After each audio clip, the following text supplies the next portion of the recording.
This is a Ferrari Testarossa that only had one unit ever made, costing over $1.3 million.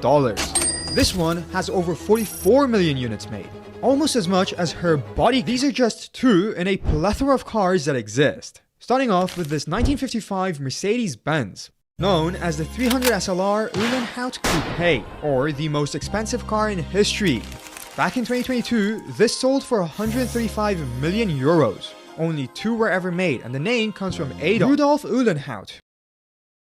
In 1940, former advertisements and postcards painter Adolf Hitler decided that Germany needed a people's car, so naturally, he hit up a guy who goes by Ferdinand Porsche. In 1938, the first prototype was produced, but only 600-ish were made up to 1945 because of some global events. Slow starts can lead to great things though, and over 21 million Beetles were sold in total.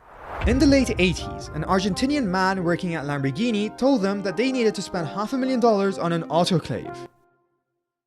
Nothing beats a Jet 2 holiday. He said f it and bought his own.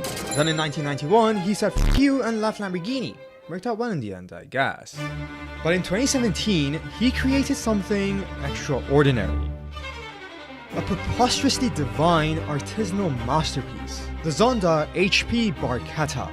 There are currently 3 in existence. 2 in existence. 17.5 Before making a crazy F-Type variant, they took a Jaguar XE and slapped a 5-liter supercharged V8 engine and called it a day. 300 models in total with 592 horsepower, which means it's the most powerful production Jag ever made. Nissan is known for making a garbage hypercar that never raced and for making a cultural icon, and also for ultima activities. With their range, they needed a sporty car that would invigorate the brand and increase the public's perception of them. To do so, they decided that it had to be even crazier than Nismo. They were in luck because they had a great amount of cars to choose from, including a lovely GTR. So they went with a Juke. Do you ever look at someone and wonder what is going on inside their head? This ugly little shit had 485 horsepower and could do 0 to 60 in under 4 seconds. What the f? Obviously this isn't enough, so the Juke R 2.0 had 600 horsepower by using the GTR Nismo engine. I like how Nissan would do anything but create a reliable transmission. That Ford has sold so many of these pickup trucks that if you put them all in a line, they'll circle the entire planet 6 times over. What? Like genuinely, it's the second most produced vehicle in history. Crazy because Ford stands for fix or repair daily. Wanna know what happens if there's a global war? You'd expect booms and tanks and drones, but that is not the case, my friend. You see, if that happens, Toyota becomes the most valuable company in the entire world. Almost 20 million Hiluxes have been sold, and I'd say around 1 million of them have gone to normal people in other countries. The rest can be found in the Middle East. On the off chance that they've not got an abomination slapped on their beds, they're probably both sides were using Hiluxes and Land Cruisers. Bugatti is arguably one of the most iconic car brands in existence, with cars regularly breaking the 250 miles an hour barrier. This would probably have the driver's guillotine. Iconic car is the Type 57 SC Atlantic, also known as La Voiture Noire. The car featured flowing coupe lines with a dorsal seam running from front to back, a true masterpiece. 4 were built, 3 remain. 1 is owned by Ralph Lauren. La Voiture Noire is lost to time. Its whereabouts unknown. It was last seen aboard a train to evade German capture. It's estimated to be worth over $100 million today. Wanna know what else is worth $100 million? About 40,000 Lada Rivas, although still nowhere near the 19 million Rivas sold in total. Mathematically, you could drive 4,000 of these Lada Rivas and still have less of an impact on the environment from 1970 to 2012, having gone through a whopping 0 facelifts.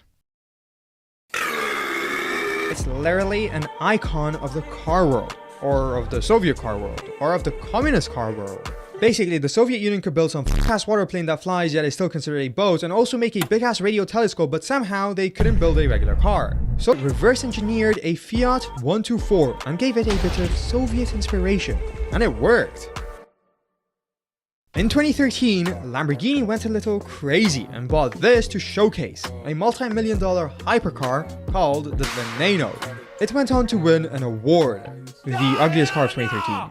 4 million starting price, 10 million current price, 4 built in total, Aventador interior. These 3 cars are BMWs. 2 of them are similar, 1 is different, because this is what you can pay for each today. The 1M, a car many call the best driving BMW built this millennium. Basically, they slapped in a crazy suspension, a 3-liter turbo inline 6 pushing 335 horsepower, a manual transmission, and cut some weight here and there. Voila! 983 sold in 2011 and only in North America. Mazda in 1963 needed a new car for families, so they released the Mazda Familia. 10 million sold.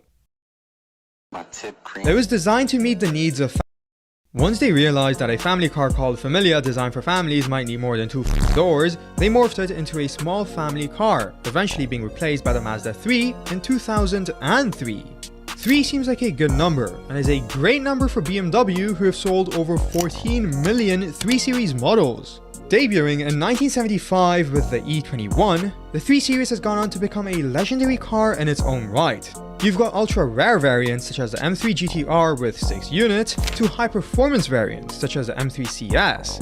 It accounts for 30% of BMW's total sales. But that 30% is nowhere near the Clio's 49%. That's the total sales of Renault in the UK back in 1994. That's how popular the Clio was. I mean, y'all got roads like this, I see why. 15 million Clios were made and sold, and the name means made famous. Yeah, the Clio's definitely a famous car.